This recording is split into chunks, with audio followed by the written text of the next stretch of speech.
د شیرگڑھ د بیوټیفیکیشن منصوبه د شیرگڑھ د ښکلیوالي په ځای د شیرگڑھ د بدصورتۍ ذریعه جوړه شوه او کتونکو په دې منصوبه باندې 1.25 لک روپۍ ولګولی شوې، خو دا منصوبه د شیرگڑھ د ښکلیوالي په ځای د شیرگڑھ د بدصورتۍ ذریعه وګرځېده. بالکل کتونکو د 1.25 لک روپو دا منصوبه د پی ټی آی د نوي پاکستان په شانتي د نوي شیرگڑھ د بدصورتۍ باعث وګرځېده. د شیرگڑھ باشندگان، ترانسپورټران، تاجران او نور عام خلک وایي چې د دې نوي شیرگڑھ نه هغه زوړ شیرگڑھ ډېر ښه و.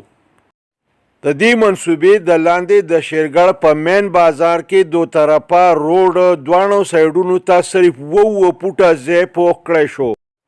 د غلطي منصوبه بندۍ او غلط ډیزایننګ په وجه باندې د دې روډ دواړو طرف ته اکثر ځایونه اوس هم کچه پاتې دي. بالکل کتونکو د غلطي منصوبه بندۍ په وجه که اکثر ځایونه اوس هم کچه پاتې دي، نو بلې خواته د غلط ډیزایننګ په وجه باندې اکثر د بارانونو په موسم کې د روډ دواړو سایډونو ته د اوبو غټ غټ تالابونه ولاړي. د مسافرو، تاجرانو او عامو خلکو دپاره دا منصوبه د خیر په ځای د شر باعث جوړه شوه. دې منصوبې د شیرگڑھ تاجرانو او عامو خلکو ته د پیدې په ځای باندې نقصان ورکړ. که یوې خواته په دې منصوبه کې د غټ کرپشن احتمال دی، نو بل خوا دې منصوبې شیرگڑھ د ښکلي کېدو په ځای باندې نور هم ګنده کړ. د دې منصوبې د لاندې د سړک دواړو سایډونو ته چې کم ځایونه پاخه شوي دي، نو که په هغې باندې یوې خواته زبردست تجاوزات دي، نو بلې خواته په ځای باندې د ګندګۍ ډیرانونه پراته دي.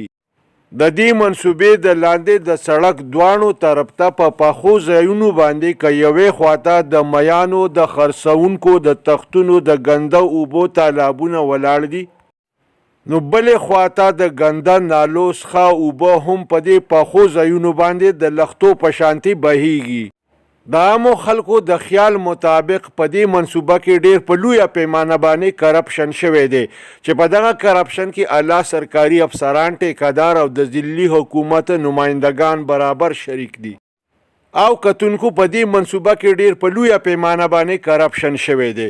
او که چېرته داسې نه نو بیا د کرپشن خلاف د پی ټی آی سرکار او ډي سي مردان ولې وده دي، تپوس ولې نه کوي چې دا منصوبه ولې ناکامه شوه او د دې منصوبې لاندې چې دلته کم کار شوی دا ولې ناقص دی او ولې د خلکو د پیدې په ځای باندې د نقصان باعث وګرځېده. کتونکو د ضلعي حکومت په ډیولپمنټل او ویلفیر فنډ کې چې کم خورد برد شوی دی او کم د دروغو اعلانات شوي دي، په دې سلسله کې زمونږ یو بل ریپورټ را روان دی، تاسو به یې ډېر زر وګورئ. بالکل کتونکو په دې ریپورټ باندې کار روان دی او ډېر زر به تاسو په پشتو پوائنٹ ټي وي باندې دا ریپورټ وګورئ.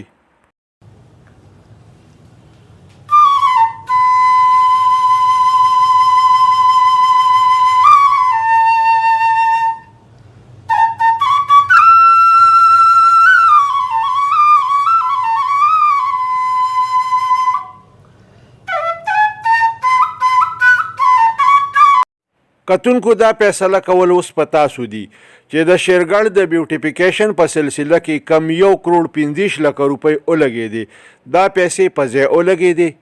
دې منصوبې د شیرگڑھ تاجرانو ته، ترانسپورټرانو ته او عامو خلکو ته څه پیدا ورکړله، او که پیدا یې ورکړه نو هغه پیدا څه ده؟ ستاسو په نظر کې دا پیدا ده او که نقصان دی؟ او که دا نقصان یې د دې نقصان تپوس به څوک کوي؟ ډي سي مردان به یې کوي او که پی ټي آی سرکار به یې کوي؟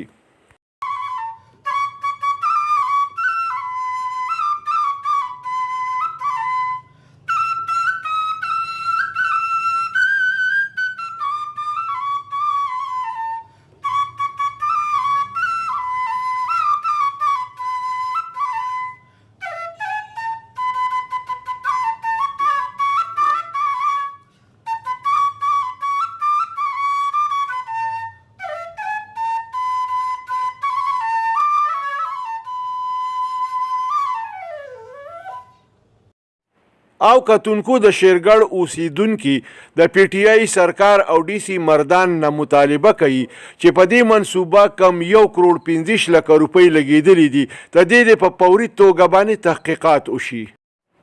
کم خلک چې په دې منصوبه کې په کرپشن کې ملوث دي هغې دې فوري په ګوته کړی شي، دې ته د سزا ورکړی شي او د دې نه د قومي دولت د یوې پیسې ریکوري وکړی شي، ځکه چې دا د قام د ټیکسونو پیسې دي او دا غریب قامه د دې متحمل نشي کېدی چې د دې قومي دولت ته دغه شانتې بې ځایه خرج کړی شي.